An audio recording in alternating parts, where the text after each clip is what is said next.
When did you first encounter the Mormon Church? Yeah, it's a great question. So I grew up in a single parent home, just me and my mom.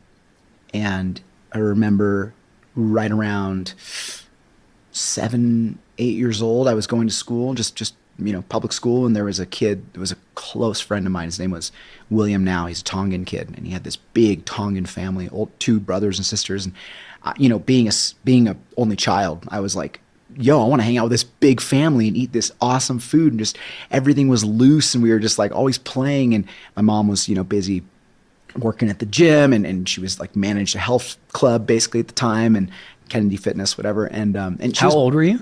I was probably 7. You were 8. Yeah. Okay. And so I wasn't born in the religion. And what happened was I started hanging out with that family. And on Sundays, like I'd be hanging out Friday night, Saturday, and they're like, hey, do you want to come to church with us? And I'm like, yeah, like I want to do whatever you're going to do. And so go to church. And I was like, this is awesome. And I think that so much of it was about what I needed at the time, which was I wanted stability. I wanted a family unit. I loved what the church, brought to my life regarding the importance of family, and I think when you don't have that and you come from a broken home, it's really appealing. And it still is all about family, and that's one of the core tenets that makes it so beautiful to me. But as time goes on, there are some pieces of that kind of the gloss wears off a little bit. But that was what introduced me to it. And I remember I asked my mom, I was like, hey, I would like to go to church on Sunday because I wanted to hang out with my friend. And it's really interesting to me that you brought. Did your mom then become?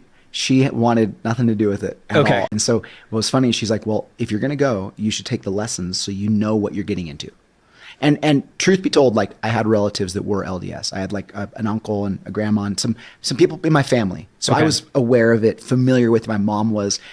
But the funniest thing is that my mom, she had me when she was 16. She was like, That's so young. She left she like wasn't ever a member and didn't really go, but she like chose to not go and to not have religion be a part of her life. And because, she was having kids and partying and hanging out and living life and everything. And what was interesting was, and I love my mom for this, she was like, listen, if you're going to go to this church, we're going to go to all the other churches in town so you can see because like if cool. Yeah. religion's going to be a part of your life, Make a good choice. I want you to know what's out there, just so you don't have this one option because it's so cool, because you got a friend there, because there was like pizzas and cookies after, who knows, whatever. And so we did go to the other churches. We went to like Grace Bible. We went to whatever, these churches in my town.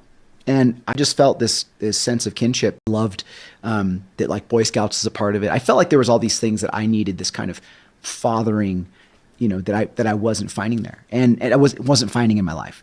And so we took the lessons. I joined. My mom joined as well, which was hilarious. And because, we both kind of felt inspired and felt moved. And I joined the church. And then oddly enough, my mom met my stepdad, Rob, greatest guy ever. At the church? Yeah, in the church. And it's funny because his story is really similar, like convert, later in life, had 2 young boys from another marriage. So, hodgepodge family. I'm 13. Now I've got a stepdad, 2 brothers, and then a younger half brother on the way. My parents got married, right? And it was kind of fascinating to go from like single parent, isolated kid to all of a sudden like full family, religion, the whole deal. And I think that in some ways that's kind of,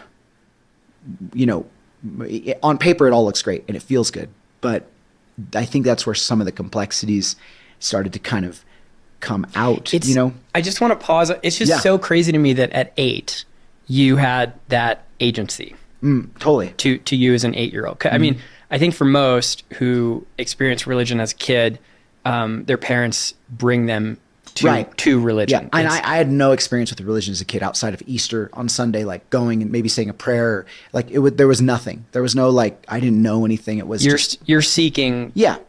You're a seeker at 8. Yeah, I was, but I think, full transparency, like I just wanted to like go to the church my friends went to. And when you're an only child and you're always looking for that person to play with or that thing to do, like I was like, what? On Sunday I can hang out with kids my age and like, there's going to be cool activities they're going to do and they're going to get together on the weekdays. It felt like a club and it felt like something I was in need of. And so, yeah, it is. I did have agency, but it wasn't, I think at the time, so much like I was seeking deep, meaningful understanding of the afterlife. It wasn't as much that. I think that it became that.